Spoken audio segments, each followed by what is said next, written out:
Hi, everybody. It's Matt and Justin. We're here on location at the Health AI Week at Stanford Medicine. And we're going deeper with a few of those speakers on the Stanford AI and Healthcare podcast. So we hope you'll join us for the next few episodes where we'll be, again, speaking with some of the leaders in industry, healthcare, and AI and life sciences. I was having a debate with Zeke Manuel. Yeah. Obviously, we're all here super excited about AI, the potential already, I think we would argue, I'm curious if you agree with this, is having the biggest impact on patients. Understanding, knowledge, access to information, a leveling, like that is already happening today.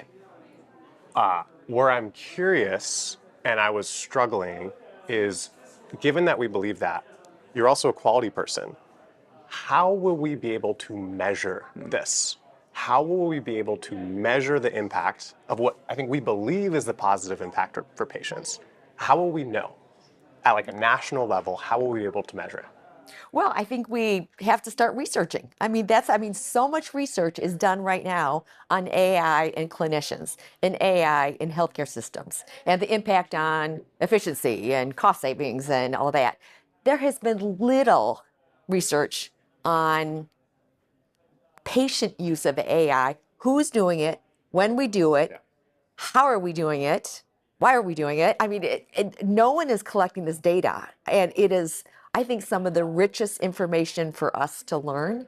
And that when this research is developed, and I think it's just on the horizon, quite frankly, because I think we are some of the biggest users of AI. I think we are like outpacing the healthcare system. Absolutely. And so I think when whoever decides to research this, they need patients at the table because we need to help design the research questions. What would that research look like? And we need to base it on the outcomes that matter to us. So that's, I think that is fertile territory. Is this going to be like a public, because like the different vendors have obviously lots of data on their users. They may not share all of it all the time, but like there's been some interesting reports, like, I think it was OpenAI that showed like a map of the US and then sort of had like, access to care in one sort of angle, and then the number of chats about healthcare. Yeah.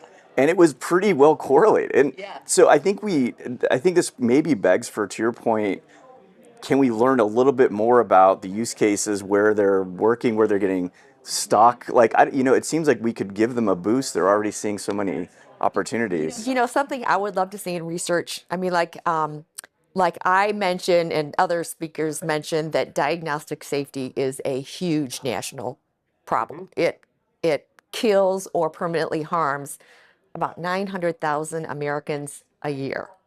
And so I would love to see an AI organization or AI developer dig it, mine their data, look for the trends in the diagnostic process that patients go on with AI. I've gone on a diagnostic process with AI, and it's not just one question. It's a journey, and then it remembers me. And so I would love for an AI company to dive into mine their trends, and then my organization, Patients for Patient Safety US, we have access to thousands of patients. And so why not bring in the real patients who have experienced harm with what AI companies are learning in their trends, get together and form something, do some research and then form something to solve this problem. How have the conversations been so far? Have you tried approaching the frontier labs? Obviously, you're here at Stanford. You can talk to academia. You've done this. Frontier labs are new, right, to healthcare on this.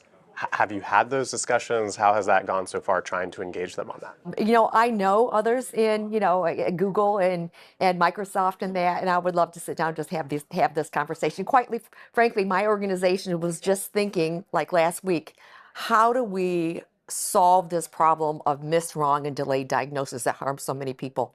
AI is the answer. And so we need a partner. And this is what we're just kind of formulating. And I actually went into ChatGPT and said, ChatGPT, envision a partnership with the AI, with OpenAI is what I put. Envision a partnership. What would we do together? It was fascinating.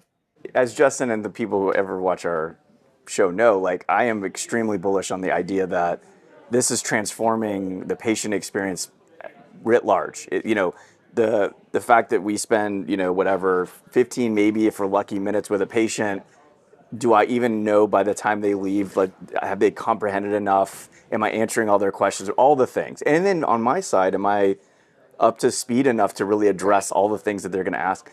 It's been a game. I also feel like it's been pushing the health systems in a way that I've never seen before because the technology is so accessible and so useful that health systems are kind of like almost on their back foot a little bit. Have you heard from patients in your organizations that are like, I don't know what to do. I go to my doctor and they seem to be less knowledgeable than I am now that I've been working with these tools, and it feels as though I'm lacking someone that can help guide me through what right and wrong is because I don't know if I should trust just AI. Do I trust my health? Like, is there a... We do hear a lot from patients who use AI, and most of it's very positive. And they use it. Why are they using AI? We have to ask ourselves this question first of all. First of all, access. I live in Frontier, Idaho. I don't have access to, I can't see a primary next week. It'll take months, a specialist even longer. And so, first of all, access is a huge problem. Second of all, AI, there's a epidemic of patients and family members' concerns getting dismissed. You know what? AI can't dismiss me. And AI remembers me. I've gone into doctor's office who know, well, I thought they knew me, and then they walk in and they have no, memory of my history. Well, I can go on to chat, and chat's like, oh, it knows all my background, it remembers me. And so there's so many reasons why patients it's got all the time in the world, like you said. So, I mean, first of all, we have to really learn why are patients using AI and what is this gap that's getting filled by AI. It's a big gap. So when we get to the physicians, yes, sometimes patients do arrive with maybe more of their own data from wearables, from whatever, and more data that they've learned from more information. So this democratization of data and knowledge, we arrive as a different patient these days.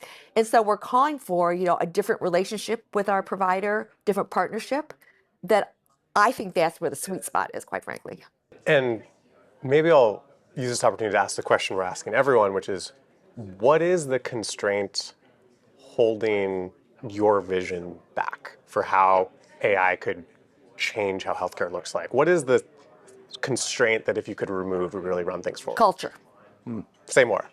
I think that, right now what I'm observing is in the media, in commentaries and journals, we're seeing all this negative positioning of patients using AI. That they classify us and label us as midnight moms and all these patients that are fictional. They're not really engaging real patients, and so they're positioning patients as the problem instead of the solution. I think we're the solution. And so I think culture, when I used AI and it solved a big problem for me. It was on the front page of New York Times. It went viral in a blog. I was heavily criticized in LinkedIn, on every social media channel, because doctors were calling me doctor shoppers, and that I shouldn't be challenging my doctor. And so I was shocked at that response. And so culture, we've got to change the culture in terms of what the media says. My husband is a clinician, so I respect clinicians, but I think there's a lot of bias when they talk about patients using AI. Instead of rolling their eyes and calling us a problem, they should celebrate an informed patient. Can't agree more. I mean, yeah. I don't know how we follow that. Well, but I mean, the meta point here, I think, as we wrap is, I think there has been harm, not just in the healthcare AI narrative, but societal narrative, right? I think that you're seeing the pushback on data center build outs, a lot of misinformation being put around the build out, what they're used for, the impact of the environment, of the economy, and of course the job narrative. I don't think it's been helpful for anyone working in this technology, the way the narrative had sort of start. You can start to see it shift now, I think, and as people are beginning to become more used to using it in their work or in their personal lives. But to your point, this is all a culture problem that we're going to have to figure out. And we have to acknowledge, I mean, I look at AI through a patient safety angle and getting the right diagnosis, because 2 of my family members were harmed. I lost a husband when his malignant pathology got lost. AI could have caught that. And then I have a son, 31, who suffered brain damage from his newborn jaundice when everything fell through the crack, AI could have caught it. So I see it through an AI lens. And we actually live in get our healthcare in a healthcare system that really is unsafe. So when people try to position patients as, oh, they're going to believe everything AI says, well, you know what? I believe the doctors.